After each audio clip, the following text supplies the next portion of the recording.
Hey, Jenny and Rebecca, welcome to the podcast. Thanks for having us. It's great Yes. to be here. Happy to have you both here from different parts of the world. I love it when we get together for conversations like this. And I've already read your formal bios, but I love to start my show by asking my guests to talk a little bit about themselves in relation to their personal why. And since this is a collaboration, I'd also like if you could share a little bit about the impetus or kind of what brought you together to work on this project. So whoever wants to start, you guys just jump in. I am happy to start. It's Rebecca. I, first of all, have worked in education for many years. I keep saying 25, but it's getting closer to 30 as the years go on, and have always focused on the question of making sure every single kid, no matter where they are or which family they're born into, gets the best quality education. And one of the things that really drove this collaboration is that during COVID, I realized, despite my education background, I did not correctly assess which of my kids were deeply engaged in their own learning at school. So my oldest child was bringing home straight grades, straight A's, good grades. He was in fifth grade and sixth grade at the time, and I thought he'll be fine. I don't have to worry about him. And in reality, what happened is the minute we stayed home in the U.S. and went past fail, he lost all motivation, and he told me, "Mom, if it's not counted, it doesn't matter." And I realized he was not at all engaged in the process of learning and skill development. He was engaged in collecting gold stars.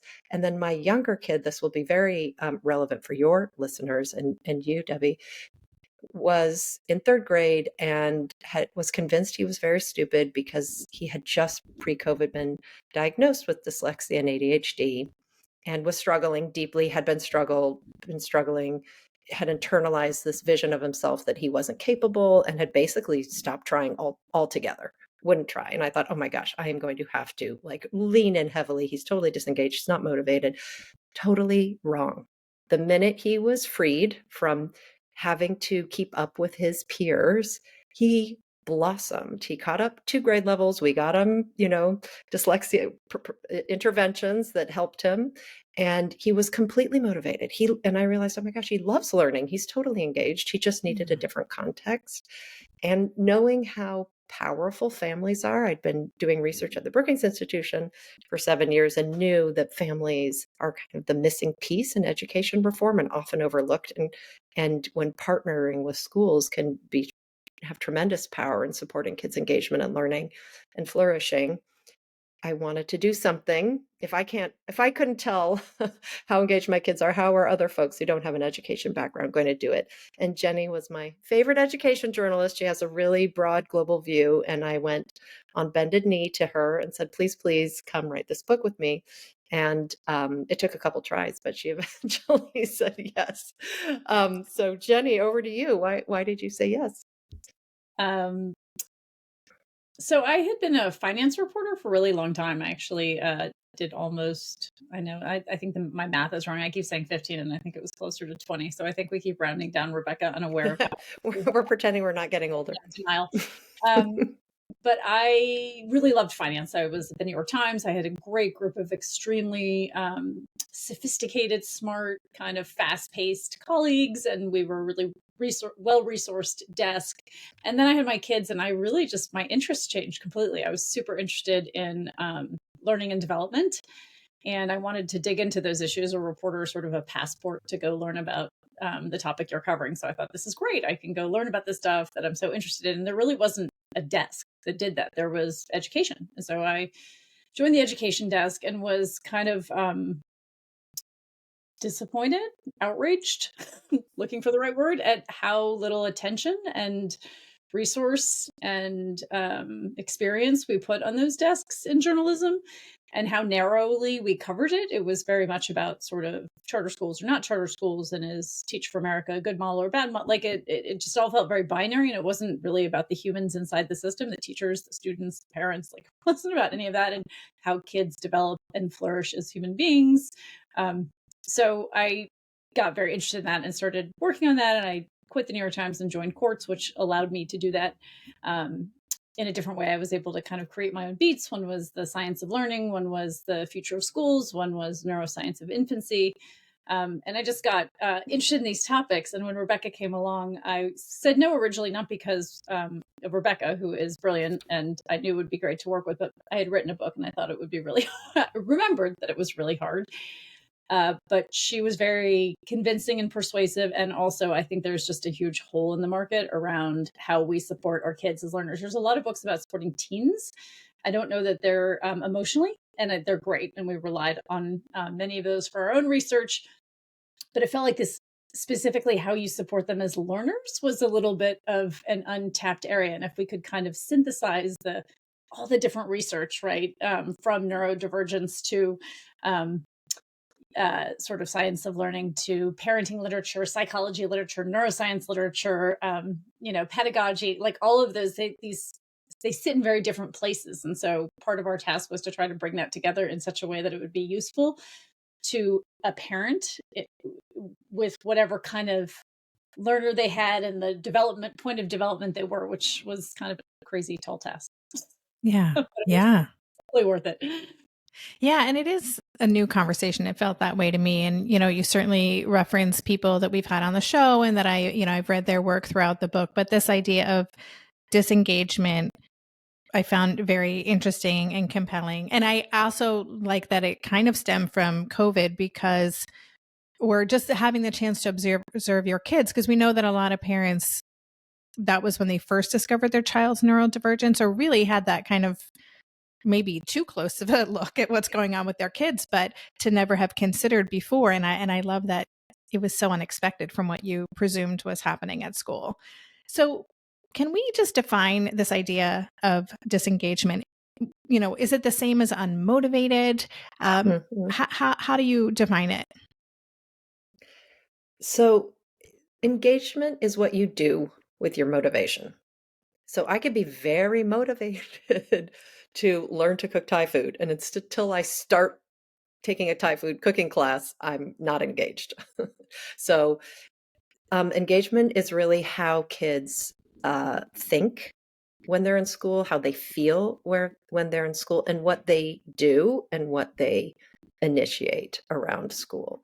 So in the academic terms, people talk about cognitive, emotional, behavioral, and agentic engagement. These are the different dimensions, but that's really it. And it's a combination of all of those, which is really important because they all affect each other. How you feel at school. You've talked about this a lot on your podcast, Debbie, about identity, belonging, how you feel. And this is really true and important if you're trying to have an inclusive education, sort of classroom or school. How kids feel about school affects how they think. And it affects what they do, and how they think affects what they do. And it also affects how proactive and what they initiate around their learning. So that's what engagement is. It's all those dimensions working together, and you need to look at all of them. Mm-hmm. Did you want to add anything, Jenny? No, I was just to lean in on the neurodivergence point. I think one of the really interesting things to me about disengagement is I have one child who shows up for her learning in the collecting the gold stars way primarily. That's her primary way of engaging in school. And I think I also didn't worry about her. And then I have one child who presented much differently, and we ended up having to look much more closely at her. And she did end up having ADHD, and she had a couple other sort of health related issues. But as we unpacked those, I felt like I was better able to support her as a learner, because the neurodivergence and the health issues required me to pay much closer attention and to dig in and to really examine this question of how do you learn? And it was at that moment that I looked over at my other daughter and thought, I've been ignoring this question for you because you're collecting the gold stars, but you need this just as much. And so I don't want to take anything away from listeners on this podcast, which I know are, can have a neurodivergent bent. But what's so interesting about learning is this set of emotions and cognition and behaviors. Like it's important for everyone. It's so important for neurodivergent kids. And it, we're often invited to solve the problems there, and yet we're not in other places as well. So it is a sort of deceptive in a way, right? Mm-hmm. Yeah, I had a guest recently say that, she thinks of the neurodivergent kids as like the canaries in the coal mine, because often what is good for neurodivergent students is good for all learners, right? Mhm. But our kids don't let us take a pass. They demand that we really show up for them and do that work and get curious. And it is one of I think the gifts of raising these kids also can be a challenge if you're not prepared for that. But yeah, I so appreciate what you just said about that. And just also I'm thinking about the teen mental health crisis, which you kind of bring in the very beginning of your book. This idea that teens have always hated school. You say we're clearly in the midst of a teen mental health crisis. Many blame smartphones. Like there are all these things that people are blaming, but I'm wondering, what you see is the connection between whether the technology use, and you have a whole chapter on screens, but the technology use, the mental health crisis, and disengagement. Like, do you see them all kind of working together to keep each other going, or what's the interaction there?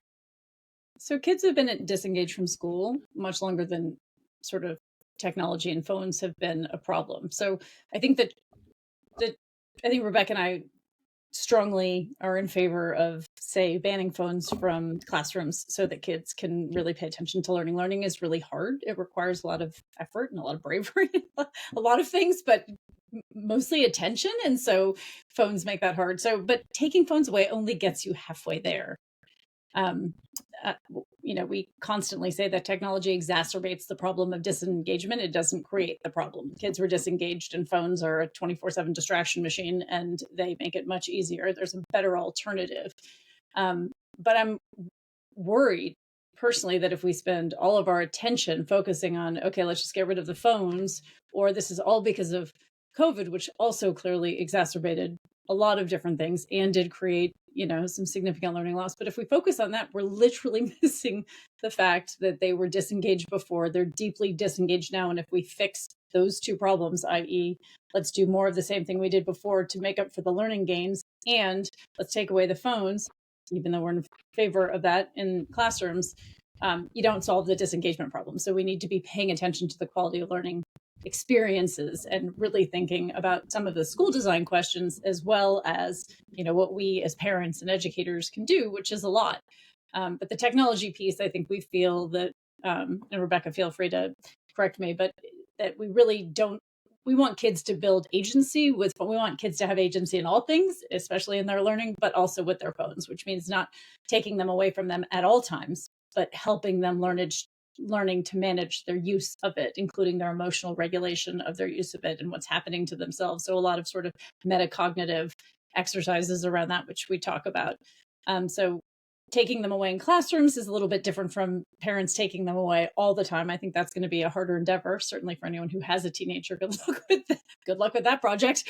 But I spend a lot of time in my house, and we talk a lot in the book about strategies and ways to help kids manage their use and understand what the technology is doing to them, how it's making them feel, and how they can take control of some of their sort of emotions and behaviors around the phone.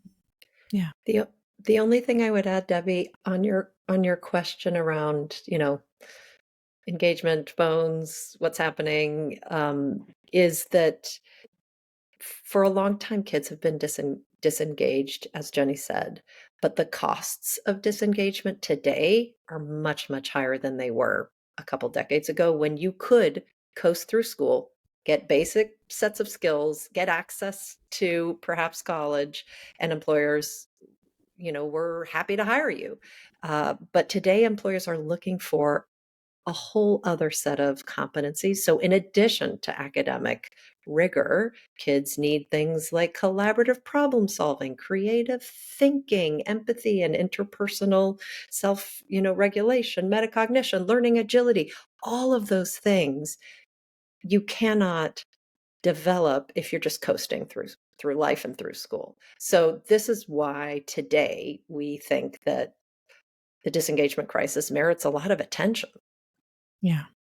Yeah. So, okay, I want to take a break because I keep thinking of more questions and I need to take a pause here. But when we come back, I'd love if you could walk through the four modes of learning that you describe in the book. And one of them, coasting along, I recognized immediately as the passenger, which is something I'm very familiar with in my household. But let's take a break. And then if you wouldn't mind, we'll go through those. Okay. So in the book, you introduce these four modes of learning in which teens show up in school. You have the passenger, the resistor, the achiever, and the explorer. I'm not sure if there's a particular order they should be laid out in, but would you take a few minutes and walk us through what those are? So the four modes of engagement are how kids learn, which is equally as important as what they learn. And they are passenger, where kids are doing the bare minimum, coasting along, looking for shortcuts. They might be happy to go to school to see their friend, but they are behaviorally engaged. They show up, but they've dropped out of learning.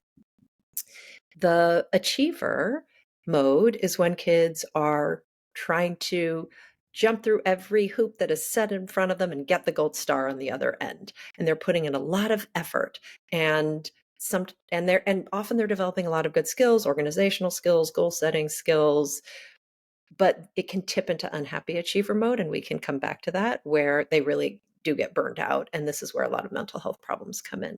And they end up being quite fragile learners. And then you have resistor mode, which is what everybody dubs as the problem child, when really they are using their behavior, their voice, their actions to communicate to us, not always in an appropriate way, but to communicate to us, adults in their lives, whether it's teachers or parents or what have you, that things are not working. This context doesn't work. This doesn't work for me. And they're disengaged on all fronts, but they do have one thing going for them, which is they've got some gumption to say, hey, this isn't working. And they have agency. It's just pointed away from their learning.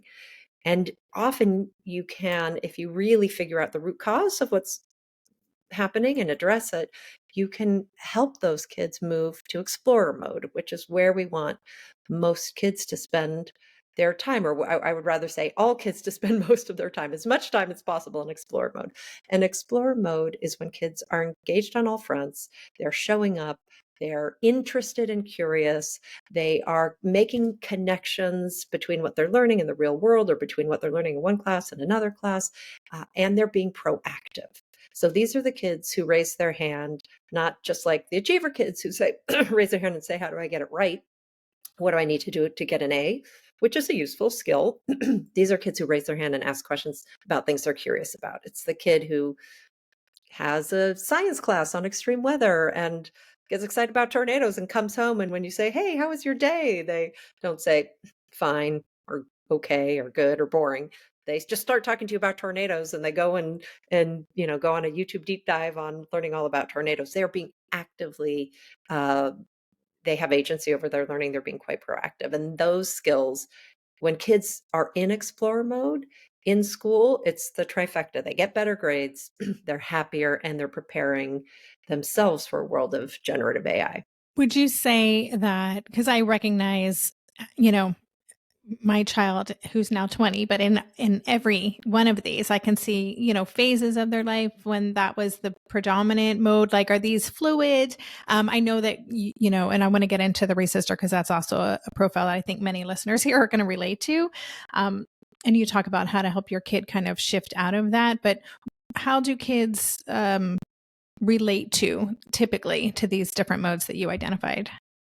We're really clear that these are not identities. These are not labels. These aren't ways to pigeonhole kids at all. They're very dynamic, fluid states. What you've seen in your kids, Debbie, is what we see all the time. And we have a character in the book who turns up in a different mode in every chapter, in different classes. So kids are reacting to the environment around them, how they're feeling that day. There's a whole host of things that are going to affect how they show up. The challenge is when they get stuck in a mode. And part of the reason we wanted to develop these was to help parents better understand the thoughts and feelings and behaviors and agency that underpin these behaviors so that they can help them not get stuck. Engagement is a continuum. And so, what starts as being a class clown can, ultimately sort of 4 years later look a lot more serious. And which is not to say, obviously, kids shouldn't laugh and have a good time in class, but, if we're seeing persistent behavior. So these are dynamic fluid states. What we hope is that when kids do get stuck, when you see a kid who is coasting and continues to coast and is really only exhibiting that coasting behavior, that's a sort of call to action to help that kid get unstuck and get them moving among the modes. Yeah. Because really what you want to be able to do is parent the kid you have in the mode they are in the moment, you have in front of you, which sounds like a lot, but they're pretty, for pretty straightforward modes, and your kids really well, and you'll start to see it. It'll be kind of like you can't unsee it once you see it. And then it's a bunch of tips and tools for those particular modes. As you say, Resistor can be a pretty tricky one. Yes. Yeah. And as a former class, I was voted class clown in my senior poll in high school. So I did eventually become an explorer, but it took me a number of years, I'll just say. But let's talk about passenger mode for a few minutes, because that to me, you said when kids coast along, they consistently do the bare minimum and complain that classes are pointless. They need help connecting school to their skills, interests, or learning needs. You also say that it's everywhere, that this is kind of the most predominant, the most common mode of engagement, you said. And so many listeners of this show are raising gifted kids, twice exceptional kids. And this to me really jumped out as being something a lot of those kids get stuck in, with that maybe a more fixed mindset, and what a wake up call it can be for these kids who've been coasting along and then suddenly they can't, and the rubber meets the road. Do you talk about that and how parents can help their kids navigate that?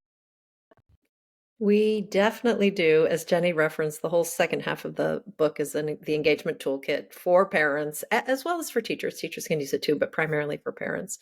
And for passenger mode, we found that there could be many, many reasons that kids get in any mode. But for passenger mode, we found that there was two predominant reasons that often showed up in our research.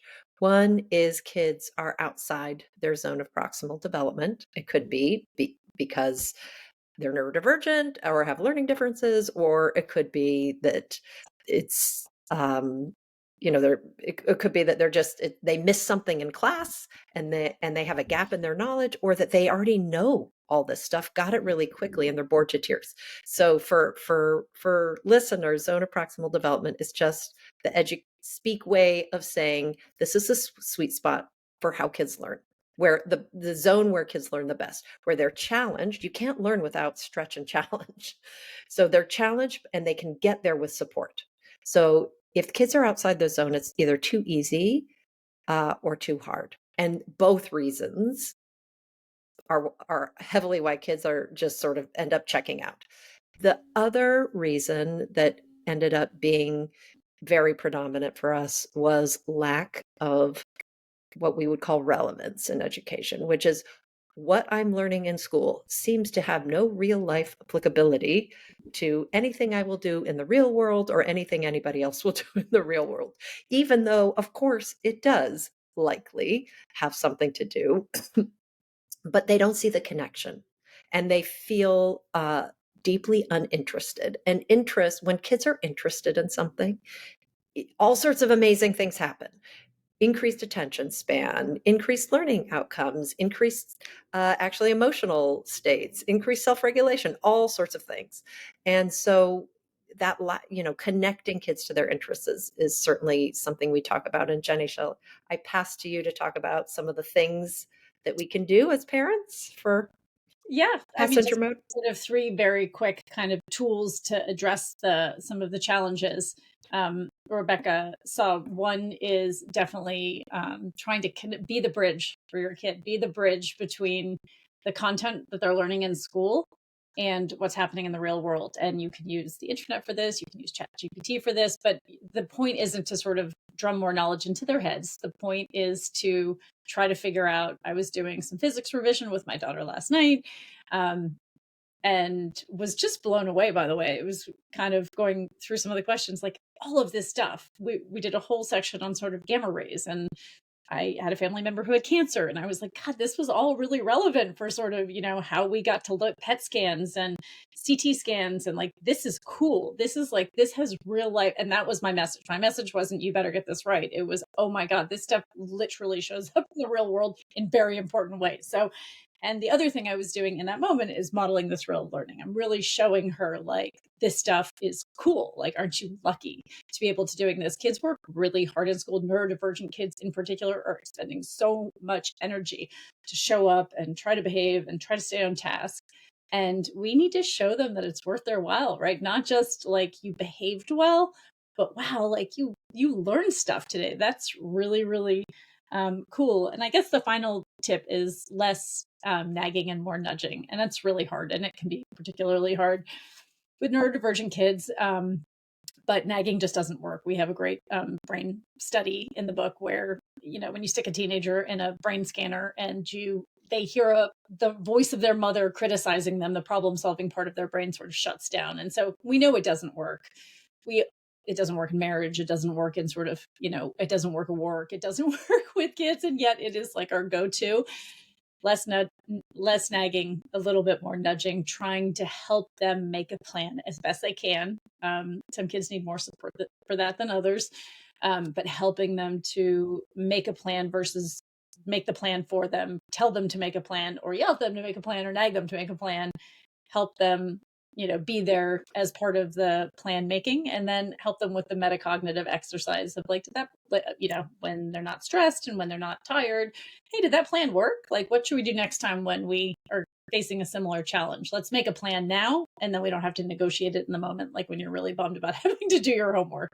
Yeah. So those are 3 strategies for passengers who are dealing with both the lack of relevance or the lack of ZPD, or in the wrong, not in their zone of proximal development. Yeah, I love that. Thank you. Thanks for walking us through that. And yeah, that's so in alignment with conversations we've had about scaffolding. And of course, I mentioned Johnson and Bill Stixrud's book, The Self-Driven Child, probably every 5 episodes or something. But I've learned so much about that through hard-won experience about the benefits of showing up as a coach or a consultant and not the nag, which was probably my more natural role.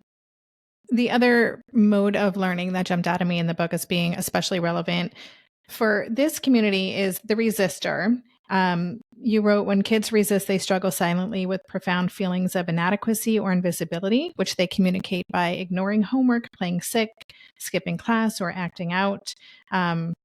We know there's a lot of school refusal, and you write about that in the book as well. And I just found this profile so interesting. And you also talk a lot about belonging uncertainty as being an aspect of that. So would you spend maybe just a few minutes talking us through the biggest things that you see in the resistor profile that would be relevant for neurodivergent kids? Sure. The biggest things for kids who are in resistor mode, and particularly who get stuck in resistor mode, is one that you just mentioned, belonging uncertainty, which is this concept that's been quite well established in research, that when kids don't know where they belong in school, socially, they don't know where they fit in. This is a huge issue for a range of kids, especially kids who are neurodivergent, but it could be Black and brown kids in a majority white school. It could be it could be a whole variety of things. And it's very anxiety producing. First of all, imagine you show up to a cocktail party and you don't know a single person and you don't know who to talk to. Like, it is a little nerve-wracking, and it takes away from their ability to focus on the learning, because you're spending so much time thinking, are they looking at me? Who do I talk to? And interpreting signals that might be innocent as signs of you don't belong here. So that is a one we found was quite common and absolutely impeded kids' learning. And then there was a range of other reasons why kids got stuck in resistor mode. So one is overwhelm. Kids would miss some parts of learning and get behind in school, and then it would just pile up. They didn't know how to ask for help. And eventually would say, well, that's it. I'm not, their identity was like, I'm not a good student anymore. We talked to several kids who were like, well, I guess I won't go to college. That's all. I'm all, I'm 15 years old. It's all done for me now. When really like, no, you can catch up. You ask for help. You can, go to your teacher, or you can do makeup lessons. So overwhelm for sure. The other one has to do, this is there's a lot of bullying happening in school. And I would say neurodivergent kids probably bear a large brunt of that. And that, again, is really hard to go to school and absorb your learning when you're being bullied. And another is real mental health problems. And the mental health and engagement go together, and it just depends which one starts which. So if you're deeply disengaged, kids are much more likely to have poor mental health. But also, if something happens outside of school and they can engage less, you get less engaged. So they kind of coexist. So those are some of the big reasons that we found kids got really stuck in resistor mode. And I should say resistor mode is a continuum, as you said. It can be kids who are sort of overwhelmed, bored, not seeing the relevance, starting as class clown, and then it slowly slips into not doing homework, or starting to skip a class, or then starting to skip school, or then, and then the things that I, mentioned. And there's a very high rate of chronic absenteeism in school. Quarter of kids in the latest data really don't want to go to school, and they don't just wake up one day and say, well, that's it, I'm done with school. So there is a way to intervene if we can spot it sooner, which is why we have created these modes. So Jenny, I wonder if I pass to you to talk about what we might do as parents for resistor mode kids. Well, I do want to ask one question before we get to that. I also just found it interesting. You wrote that resistance can become an identity. And we know that that's like one of the primary jobs of an adolescent is to create and form their identity. And you say they're at risk of costing coping. Am I saying that right? Costly coping. Okay. This is my typo. Let me say that again. And you say that they're at risk of costly coping. So maybe as part of your, Jenny, if you could talk with us about what we as parents can do to support kids who are stuck in resistor mode, incorporating that aspect of the identity, because that is something, especially kids who are very single-minded, right? Or focused, and they can dive deep into that identity.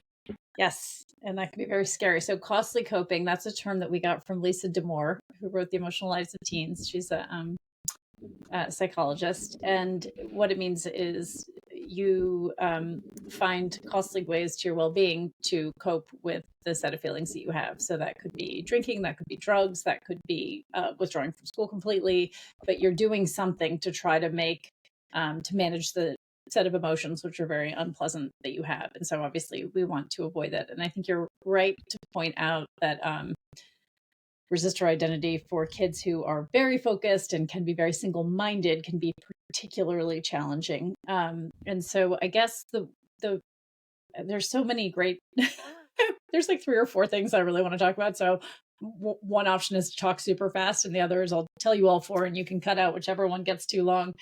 But there's a woman named Daphne Oyserman who does research about something called future possible selves. And she's done research on a variety of demographics, extremely rigorous research, and showed that when you can help kids see another path for themselves and not just sort of aspire and hope for it, but kind of make a plan as to how they get there, anticipate some of the obstacles that they're going to meet along the way, think about some of the ways that they're going to meet those obstacles. That is a really effective way of helping break that tunnel vision about I'm just a bad kid, or in their mind, like I'm a rebel. Like I love being a rebel. I'm a great rebel. This is fantastic.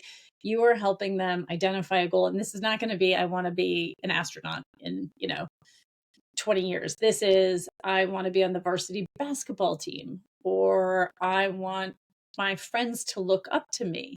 Or, right, they're identifying a future possible self, and you're helping them close the gap between what that goal is and how to get there. And that's the scaffolding that you talk about, right? That's really trying to get to your kid and their level and their interests and who they are and help them get to that future possible self. So that was one of the things we talked about.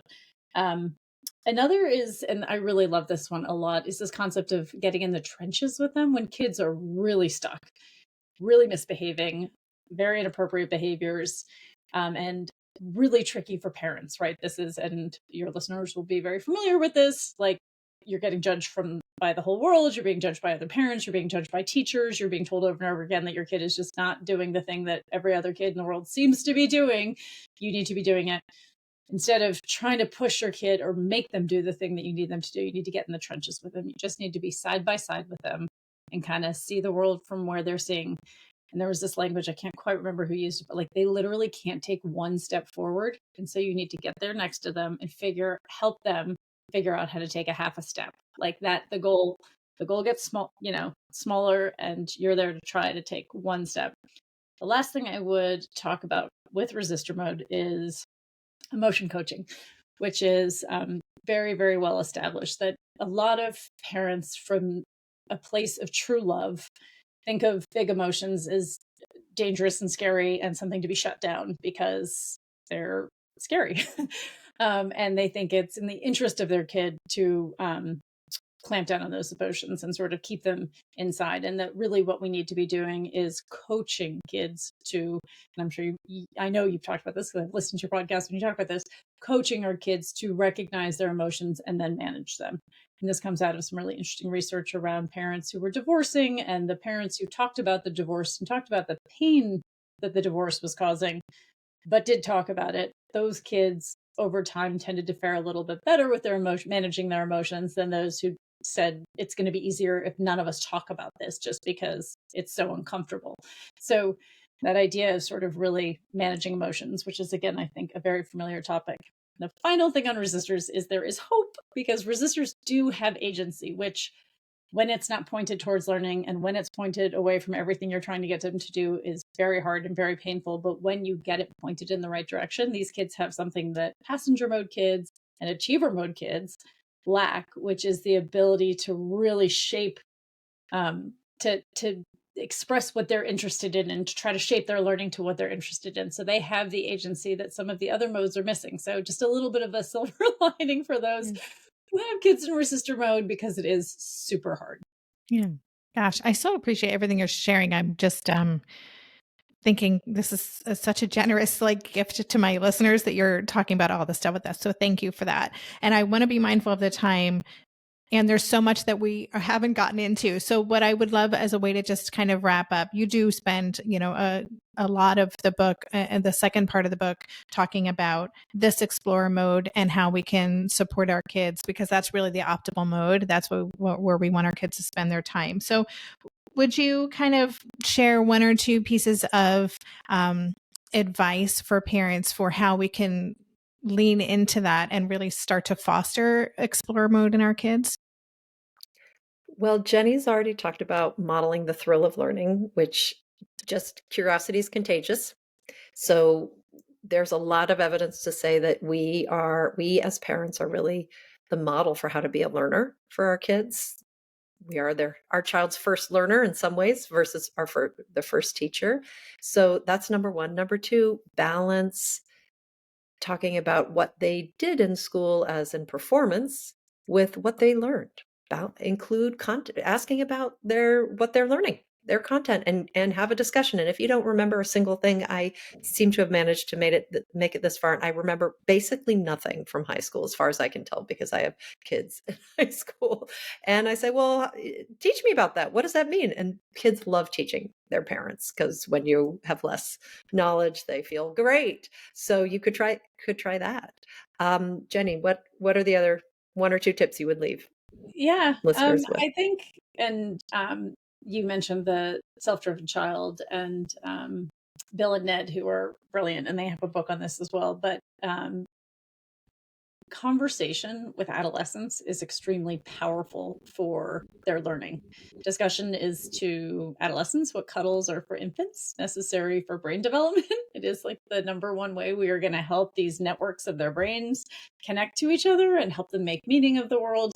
And so I think there's just two pieces of that. One is to stay emotionally connected to them. I was just listening to your piece about, to your podcast about girls, and oh my gosh, was it so relevant to me. I said something to one of my daughters last weekend, which just was judgy, and I thought I was protecting her, and wow, I just severed the connection, and there was no way she was going to come back to me for like a while, right? She was just not going to do that. So keep the connection as much as you can.